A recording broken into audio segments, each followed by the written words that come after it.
கிறிஸ்துவுக்குள் மிகவும் பிரியமான தெய்வ பிள்ளைகளே, இந்த புதிய மாதத்தை காண கிருபை செய்த கர்த்தருக்கு ஸ்தோத்திரம் உண்டாவதாக. இந்த ஜூன் மாதம் 1ஆம் தேதி காலை வேளையில் இந்த காணொளி மூலமாக உங்களை சந்திப்பதில் கர்த்தருக்குள் மகிழ்ச்சி அடைகிறேன். இந்த மாதத்திற்கென்று கர்த்தர் உங்களுக்கும் எனக்கும் சபைக்கும் கொடுத்திருக்கிற வாக்குத்தத்த வசனத்தை உங்கள் மத்தியில் நான் பகிர்ந்து கொண்டு உங்களுக்காக ஜெபிக்க ஆசைப்படுகிறேன். உபாகமத்தின் புத்தகம் 7வது அதிகாரம் 6வது வேதவசனத்தை வாசித்து பார்த்தால், அந்த வேதவசனத்தை நான் உங்களுக்காக வாசிக்கிறேன். கவனித்து பாருங்கள். உன் தேவனாகிய கர்த்தருக்கு பரிசுத்த ஜனம், பூச்சக்கரத்தில் உள்ள எல்லா ஜனங்களை பார்க்கிலும் உன் தேவனாகிய கர்த்தர் உன்னை தமக்கு சொந்தமாய் இருக்கும்படி தெரிந்து கொண்டார். இந்த வார்த்தை தான் இந்த மாதத்தில் உங்களுக்கும் எனக்கும் கொடுக்கப்பட்டிருக்கிற வாக்குத்தத்த செய்தி. கர்த்தர் உன்னை தமக்கு சொந்த ஜனமாக தெரிந்து கொண்டார். தேவ பிள்ளையே, உன்னையும் என்னையும் கர்த்தர் அப்படியாய் தெரிந்தெடுத்திருக்கிறார். இந்த வசனத்தில் பார்க்கும்போது பூச்சக்கரத்தில் உள்ள எல்லா ஜனங்களை பார்க்கிலும், இந்த உலகம் ஒரு பூச்சக்கரத்தை போல இருக்கிறது. பல தேசங்கள் இருக்கிறது, பல ஜனங்கள் இருக்கிறார்கள். ஆனால் எல்லா ஜனங்களிலும் கர்த்தர் உங்களையும் என்னையும் கர்த்தர் தமக்கு சொந்த ஜனமாய் இருக்கும்படி அவர் தெரிந்து கொண்டார்.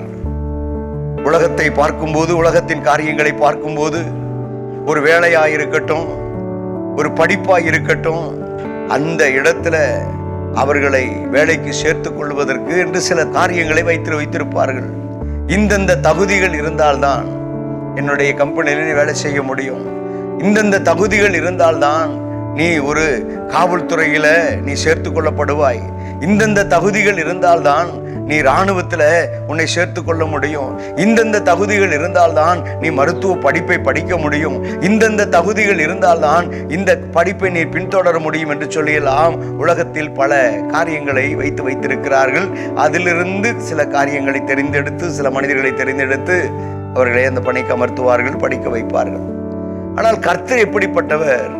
உங்களையும் என்னையும் எப்படி தெரிந்து கொண்டாராம், எவ்வண்ணமாய் தெரிந்து கொண்டார் என்று சொல்லி பார்க்கும்போது, உபாகமத்தின் புத்தகம் 10வது அதிகாரம் 15வது வேதவசனத்தை வாசித்து பார்க்கும்போது, அந்த வேதவசனத்தில் சொல்லப்பட்டிருக்கிற வார்த்தையை மாத்திரம் நான் சொல்ல விரும்புகிறேன். தேவ பிள்ளையே, உங்கள் மேலும் என் மேலும் கர்த்தர் என்ன செய்தாராம்? பிரியம் வைத்தாராம். இந்த வசனத்தில் அப்படித்தான் சொல்லப்பட்டிருக்கிறது. பிரியம் வைத்து கர்த்தர் தமக்கென்று தெரிந்து கொண்டாராம். உங்களையும் என்னையும் அவர் தெரிந்து கொண்ட விதம் எப்படிப்பட்டது என்றால், நம்முடைய அழகை பார்த்து, நம்முடைய சரீர காரியங்களை பார்த்து, அல்லது நம்முடைய படிப்பை பார்த்து, நம்முடைய சாதுரியத்தை பார்த்து, நம்மிடத்தில் இருக்கக்கூடிய செல்வத்தை பார்த்து உங்களை தெரிந்து கொள்ளவில்லை. கர்த்தர் உங்கள் மேலும் என் மேலும் பிரியம் வைத்து, அந்த பிரியத்தினாலே உங்களையும் என்னையும் அவர் தெரிந்து கொண்டார். தேவ பிள்ளையே, சங்கீதக்காரன் இப்படிப்பட்ட ஒரு வார்த்தையை அவர் எழுதுகிறார்.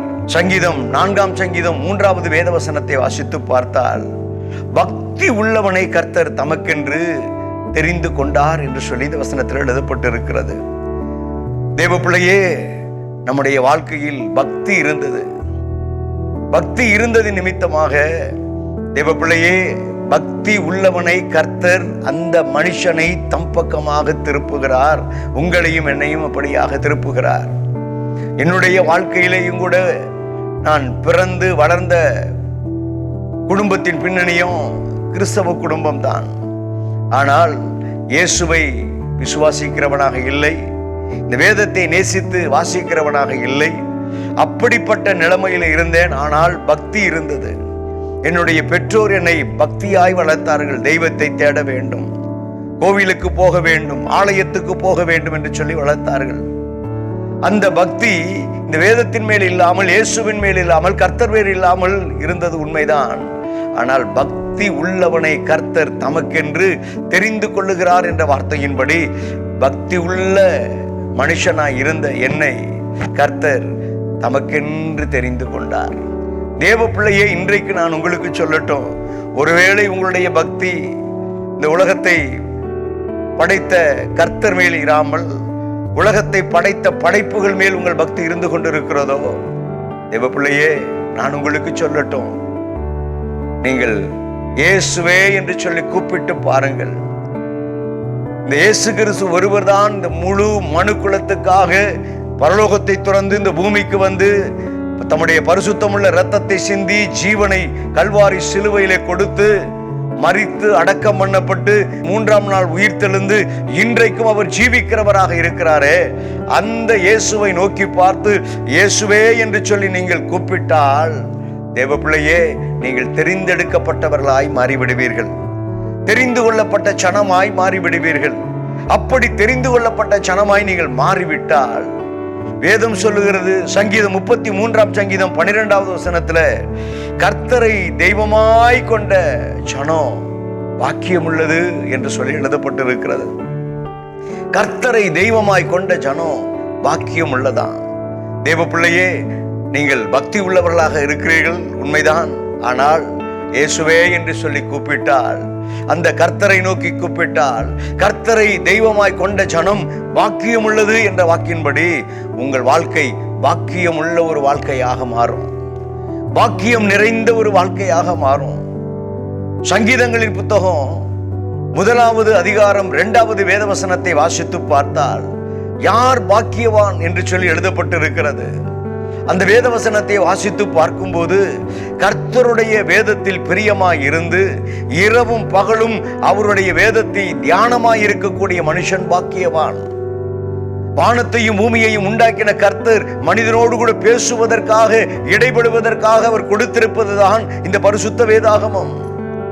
இந்த பரிசுத்த வேதாகமத்தை இரவும் பகலும் வாசித்து தியானித்து இந்த வேத வசனத்தின் மேல் நீங்கள் பிரியமாய் இருந்தால், உங்கள் மேல் பிரியமாய் இருந்து உங்களை தமக்கு சொந்த ஜனமாய் மாற்றி இந்த பூமியிலே ஆசீர்வாதத்தோடு கூட வாழ வைத்தருளுவார்.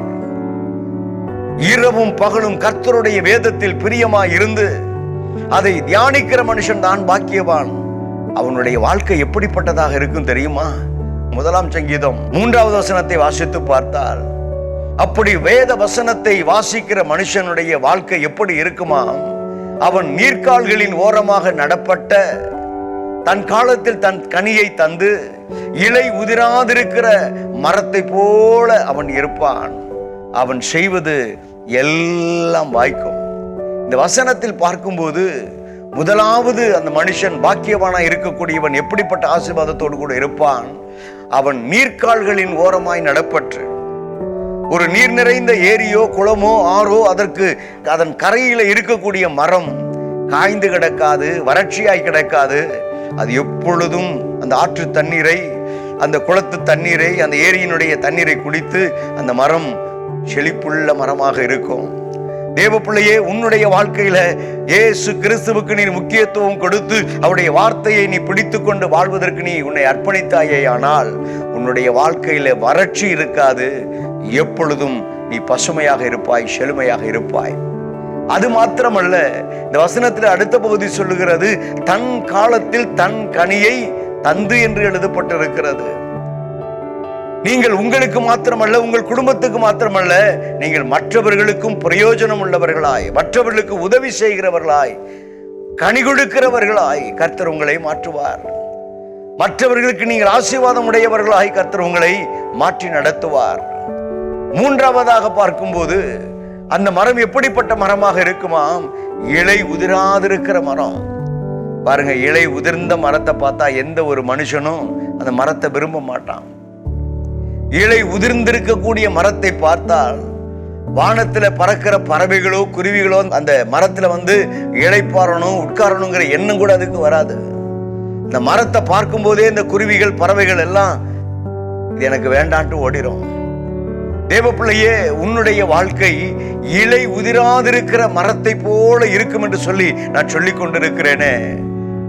அந்த இலை உதிராதிருக்கிற மரத்தை சுற்றிலும், அந்த மரத்துக்கு அடியிலே, அந்த மரத்தின் கிளைகளிலே அநேக குருவிகள் கடந்து வந்து இளைப்பாரி தஞ்சமடைந்து கடந்து போவது போல, நீங்கள் உங்களுக்கு மாத்திரமல்ல தேவ பிள்ளைகளே, உங்களுக்கு மாத்திரமல்ல, உங்கள் உறவுகள், சொந்தங்கள், நண்பர்கள், மற்றவர்கள், ஏன் தேசத்துக்கே நீங்கள் உங்களை கர்த்தர் ஆசீர்வாதமாக வைப்பார். இலை உதிராதிருக்கிற மரத்தை போல பசுமையாக செழுமையாக வைப்பார். 4வதாக ஒரு ஆசீர்வாதம் சொல்லப்பட்டிருக்கிறது, அவன் செய்வது எல்லாம் வாய்க்கும். தேவ பிள்ளையே, அவன் செய்வது எல்லாம் வாய்க்கும். ஒரு மனிதன் தான் செய்கிற காரியங்கள் எல்லாம் வாய்க்க பண்ணுகிற அந்த ஆசீர்வாதம் இருக்கிறதே, அது பெரிய ஆசீர்வாதம். ஒரு மனிதன் தன் கையில செய்கிறக்கூடிய காரியத்தை, செய்கிற தொழிலை, செய்கிற வேளையில அந்த காரியங்கள் எல்லாம் வாய்க்கப்படும் போது அந்த மனிதன் ஆசீர்வாதமுடைய மனுஷன் என்று சொல்லிதான் சொல்ல முடியும். அவன் கர்த்தரால் ஆசீர்வதிக்கப்பட்டவன் என்று சொல்லிதான் சொல்ல முடியும். அவன் செய்வது எல்லாம் வாய்க்கும் என்று சொன்ன வார்த்தையின்படி தேவ பிள்ளைகளே, இந்த நாளிலும் நான் உங்களுக்கு சொல்லட்டும், உங்களை கர்த்தர் நீங்க செய்கிற காரியங்கள் எல்லாவற்றையும் வாய்க்க பண்ணுவார். நீங்கள் செய்கிற தொழிலை வாய்க்க பண்ணுவார். நீங்கள் வேலை செய்து கொண்டிருக்கிற வேலை ஸ்தலத்திலே கர்த்தர் உங்களை உயர்த்தி ஆசீர்வதித்து உங்களை மகிழ பண்ணுவார். தேவ பிள்ளையே, உங்களுடைய குடும்பத்தில் ஆசீர்வாதமும் நன்மையும் உங்களை தொடர்ந்து வரும். ஜீவனுள்ள நாளெல்லாம் நன்மையும் கிருபையும் உன்னை தொடரும் என்ற வார்த்தையின்படி உன்னுடைய குடும்பத்தை தேடி நன்மையும் கிருபையும் தொடரும். உன்னிடத்தில் இருக்கக்கூடிய நன்மையை பெற்றுக்கொள்வதற்கு, அல்லது உன்னிடத்துல நீ இப்படி ஆசீர்வாதமாக இருக்கிறாயே என்று சொல்லி உன்னிடத்தில் ஆலோசனை கேட்பதற்கு, இலை இருக்கக்கூடிய பசுமையான மரத்தை தேடி குருவிகள் பறவைகள் வருவது போல உன்னுடைய நண்பர்கள், உறவுகள், சொந்தங்கள் எல்லாம் வருவார்கள். ஒரு பாக்கியமுள்ள ஒரு மனுஷனுடைய வாழ்க்கையில இந்த 4 ஆசீர்வாதங்களும் இருக்கும். இந்த நாளிலும் தேவ பிள்ளையே, தெரிந்து கொள்ளப்பட்ட தேவ பிள்ளையாய் நீ இருக்கிறபடியினால உனக்கு கர்த்தர் இந்த 4 விதமான ஆசீர்வாதங்களையும் தந்தருள்வார். ஒருவேளை இந்த வார்த்தையை கேட்கிற சகோதரனே, சகோதரியே, இயேசுவை எனக்கு தெரியும், ஆனால் இயேசுவோடு கூட இருக்கக்கூடிய இந்த உறவு, ஐக்கியம் எனக்கு சரியாக இல்லை. இந்த வேதம் பரிசுத்த வேதாகமம் என்று சொல்லி எனக்கு தெரியும், ஆனால் இந்த வேதத்தை நான் படிப்பது இல்லை. இதை நான் வீட்டில் வைத்திருக்கிறேன், அல்லது வேதத்தை படிக்கிற அந்த ஆசையோ அந்த விருப்பமோ எனக்கு இல்லாமல் இருக்கிறது என்று சொல்லி ஒருவேளை நீங்கள் சொல்லலாம். இன்றைக்கு தேவ பிள்ளையே, இந்த வேதத்தின் மேல பிரியமாக இருந்து அதை இரவும் பகலும் தியானிக்கிற மனுஷனாக, அதை வாசிக்கிற மனுஷனாக, மனுஷியாக, குடும்பமாக உட்கார்ந்து கணவன் மனைவி பிள்ளைகளாக வேதத்தை படித்து, வேதத்தை வாசித்து, அது வேதத்தில் சொல்லப்பட்டிருக்கிற வார்த்தைகளுக்கு கீழ்ப்படிந்து, இயேசுவே இந்த வார்த்தைக்கு கீழ்ப்படுகிறேன் என்று சொல்லி, இயேசுவே இந்த வார்த்தையின்படி என்னை ஆசீர்வதியும் என்று சொல்லி, இயேசுவே இந்த வார்த்தையின்படி என்னை நடத்தும் என்று சொல்லி நீங்கள் ஒப்பு கொடுத்து வாழ ஆரம்பித்தால் நீங்கள் பாக்கியவான்கள். பாக்கியவானுக்கு உரிய ஆசீர்வாதங்களைத்தான் சங்கீதங்களின் புத்தகம் 1வது அதிகாரம் 3வது வசனத்துல நான் வாசித்தேன். அவன் நீர்க்கால்களின் ஓரமாக நடப்பட்ட பசுமையான மரத்தை போல இருப்பான். அந்த மரம் கனி தருகிற மரமாக இருக்கும், அந்தந்த காலத்தில் கனி தரும். அது மாத்திரமல்ல, இலை உதிராதிருக்கிற மரத்தை போல் அவன் இருப்பான். அவன் செய்வது எல்லாம் வாய்க்கும். உங்களுடைய வாழ்க்கையிலையும் இந்த ஜூன் மாதத்துல எல்லாவற்றையும் கர்த்தர் வாய்க்க பண்ணுவார். ஏனென்றால் நீங்கள் தெரிந்து கொள்ளப்பட்ட பிள்ளைகள். கண்களை மூடி என்னோடு கூட இணைந்து ஜெபம் செய்வீர்களா? கிருபையும் இரக்கமும் மகா பரிசுத்தம் நிறைந்த நல்ல தகப்பனே, இந்த நாளிலும் ஆண்டவரே, இந்த வார்த்தையின்படி இந்த அன்பு பிள்ளைகளை நான் ஆசீர்வதித்து நான் ஜெபிக்கிறேனப்பா. ஆண்டவரே, இந்த அன்பு பிள்ளைகள் உம்மாலே தெரிந்து கொள்ளப்பட்ட பிள்ளைகளாய், உமக்கு சொந்தமான பிள்ளைகளாய் ஆண்டவரே இருப்பார்கள் என்று சொல்லி வாக்கு கொடுத்திருக்கிறீரே. ஆண்டவரே, இந்த வார்த்தையின்படியே, இந்த வசனத்தின்படியே இந்த ஜனங்கள் உம்மாலே தெரிந்து கொள்ளப்பட்ட உம்முடைய சொந்த ஜனங்களாக இந்த அன்பு பிள்ளைகள் என்றென்றைக்கும் என்னாலும் வாழ்ந்திருப்பார்களாக என்று சொல்லி இயேசுவின் நாமத்தினால் இந்த அன்பு பிள்ளைகளை நான் வாழ்த்தி ஜெபிக்கிறேன். கர்த்தருடைய கரம் தொடர்ந்து இந்த அன்பு பிள்ளைகளோடு கூட இருக்கட்டும். என்னுடைய வாழ்க்கையில நான் எதை செய்தாலும், எதை தொட்டாலும் அது விளங்காமல் போகிறது, எதை செய்தாலும் அது எனக்கு கைகூடாமல் போகிறது என்று சொல்லி அப்படிப்பட்ட நிலையோடு கூட இந்த காணொளியை பார்த்து கொண்டிருக்கிற பிள்ளைகளுக்காக நான் ஜெபிக்கிறேன்.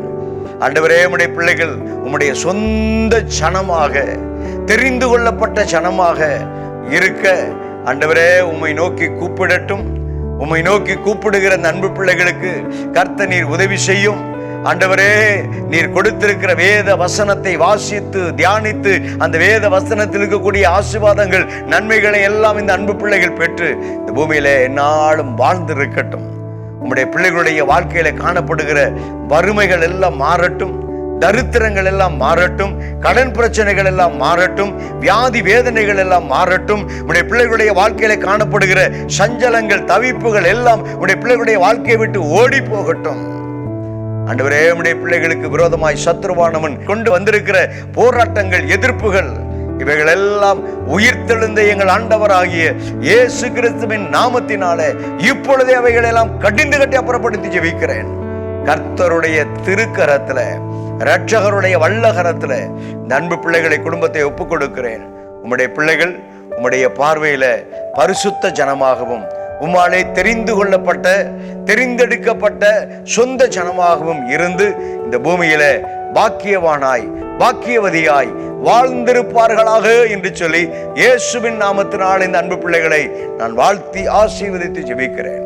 கர்த்தருடைய கரம் இந்த அன்பு பிள்ளைகளோடு கூட இருக்கட்டும். ஆசீர்வதியும், வழி நடத்தும். இயேசு கிறிஸ்துவின் நாமத்தில் பிதாவே, ஆமென், ஆமென், ஆமென், ஆமென். God bless you. கர்த்தர் உங்களை ஆசீர்வதிப்பாராக. ஆமென்.